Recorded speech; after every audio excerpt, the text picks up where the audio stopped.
తర్వాత నెక్స్ట్ కూడా మీరు చిరంజీవి గారు రవితేజ గారితో కూడా షోలు ప్లాన్ చేశారని చెప్పి వింటున్నాం. ఎంతవరకు కరెక్ట్ అండి? ఇప్పుడు ఇది న్యూస్ అండి. నాకు నిజంగా అలాంటి అవకాశం వస్తే అంతకన్నా అదృష్టం ఉంటుంది సార్.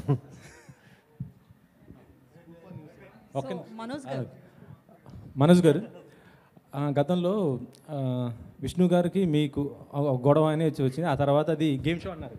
గేమ్ షో అయిపోయింది.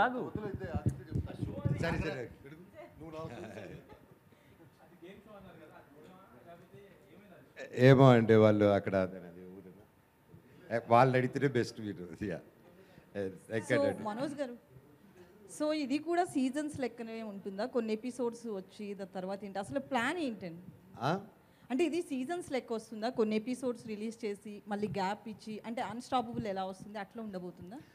డెఫినెట్లీ అండి. అండ్ దోస్ ప్లానింగ్స్ అవన్నీ let Nitin garu tell you అండి about how they are planning. And yeah, so going forward of course we have series and seasons plan. And how we plan అనేది let him sir talk to you. So ఇప్పుడు మీకు చిన్నప్పటి నుంచి movies అలవాటు acting అంటే, but shows అంటే different ఉంటాయి. ఎట్లా ఏమైనా హోంవర్క్ చేశారా? ఎట్లా ప్లాన్ చేశారు దీనికి? నిజం చెప్పాలంటే హోంవర్క్ చేయలేదండి.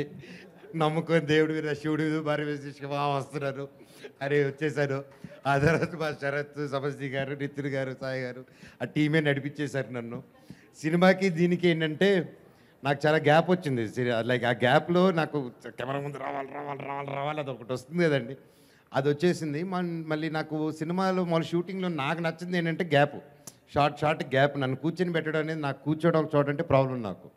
నాకు షోలో నచ్చింది అంటే నాకు కూర్చొని దానికి గ్యాప్ ఇవ్వలేదు, కొడుతూనే ఉన్నారు. So that one thing I loved working for show అండి. యా. సో కొన్ని ఎపిసోడ్స్ అంటే అందరూ ఫ్యాన్స్ ఉంటారు అని చెప్తున్నారు కదా, సో ఆ షోలో కంపల్సరీ హీరో కూడా వస్తాడని అర్థమవుతుంది మీరు చెప్తున్న దాని ప్రకారం. సో ఆ ర్యాప్ ఎలా ఉండబోతుంది? వాళ్ళకి ఫస్ట్ టైం మీట్ అవుతారు కొంతమంది ఫ్యాన్స్ని. సో అంటే అసోసియేషన్లో ఉన్న ప్రెసిడెంట్లు, ఫ్యాన్ అసోసియేషన్లో ఉన్న ప్రెసిడెంట్లు వాళ్ళు తీసుకుంటారా? కింద లెవెల్ వరకు కూడా వెళ్తారా? మేము ఫ్యాన్స్ ప్రెసిడెంట్ కింద లెవెల్ అలాగేం చూడట్లేదండి. అండ్ వీఆర్ జస్ట్ సేయింగ్ ఒక fan how responsible they are towards society. ఒకటే కాకుండా ఒక సినిమాకి ఇన్స్పైర్ అయ్యి how they are doing good in the society లాంటి వాళ్ళని చెక్ చేసుకొని we are trying to get such people and exciting people. అండ్ వాళ్ళకి ఇప్పుడు నేను అండ్ నా తోటి నటుడు స్టార్ పార్క్ ఆడుతూ ఉంటే ఈ మామూలుగా వాళ్ళ కోసం ఆడుకుంటారు, వాళ్ళు డబ్బు గెలవాలని. కానీ ఈ షో ఉస్తాద్లో వాళ్ళు గెలిచే డబ్బు ఫ్యాన్ కోసం ఆడుతున్నారు. ఆ స్ట్రెస్ అంతా వాళ్ళు తీసుకునేది ఎలాగైనా ఫ్యాన్ని గెలిపించాలని. మనోజ్ గారు ఇక్కడండి. మనోజ్ గారు, మీరు రాక్ స్టార్గా ఉస్తాద్ రూపంలో రాబోతున్నారు రఫ్ ఆడించడానికి. సారీ అన్న. రాక్ స్టార్గా థియేటర్లో ఫ్యాన్స్ని అంతా ఎంటర్టైన్ చేశారు. ఇప్పుడు ఈటీవీ విన్లో ర్యాంప్ ఆడించిపోవడానికి సిద్ధంగా ఉన్నారు. సో మీకున్నటువంటి ఫ్యాన్ ఫాలోయింగ్లో ఎంతోమంది మిమ్మల్ని ఆదరించారు, ఇక్కడ ఉన్నటువంటి స్టార్స్ కూడా ఎంతోమంది ఫ్యాన్స్ ఆదరించారు. హౌడు అంటే మీరు ఒక స్టార్కి ఈ ఫ్యానే ఇతనే అభిమాని అని ఎలా రికగ్నైజ్ చేసి ఈ ఆటలోకి తీసుకొస్తున్నారు? అంటే నేను చిరంజీవి ఫ్యాన్ అని ఒకరు అంటారు, మోహన్ బాబు గారి ఫ్యాన్ అని ఒకరు అంటారు. సో ఎలా మీరు వాళ్ళని ఐడెంటిఫై చేసి ఈ షోలోకి తీసుకొస్తారు? అంటే వాళ్ళు ఫ్యాన్స్ కోసం ఈ స్టార్ ఆడుతున్నాడు అని ఎలా మీరు రికగ్నైజ్ చేస్తారు? సో అండి, దానికి I would say ETV and people's media have a very strong team అండి. సాలిడ్ టీమ్ ఉంది వాళ్ళకి. అండ్ వాళ్ళ research department they very closely follow their tweets కానీ దర్ ఫ్యాన్ పేజెస్ కానీ అండ్ సొసైటీలో కానీ. ఇట్స్ నాట్ దట్ డిఫికల్ట్ అండి ఒక ఫ్యాన్ మేనేజర్ని కనుక్కోవడం. And there are many ways కనుక్కోవడం. అండ్ వాళ్ళలో సెలెక్ట్ చేసుకొని స్క్రీనింగ్ చేసుకొని హూస్ రైట్ అనేది they have a process of doing things. And ఆ ప్రాసెస్ ప్రకారం సెర్చ్ చేసి తీసుకొస్తున్నారు. మన హీరోలు ఏ అబ్బాయికి కష్టం వచ్చినా ముందుంటారు. సో వాళ్ళకెళ్ళి వాళ్ళ కష్టాలను తీర్చడానికి సో సినిమా రూపంలో లేదా సినిమాలో వచ్చినటువంటి డబ్బు కావచ్చు సరిగా వినిపించలేదన్న. సో మన హీరోలు చాలామంది అభిమానులు ఏ కష్టం వచ్చినా తీర్చడానికి సిద్ధంగా ఉంటారు. సో ఎక్కడ ఏ అభిమాని ఇబ్బంది పడ్డా చూస్తూ ఊరుకోలేదు.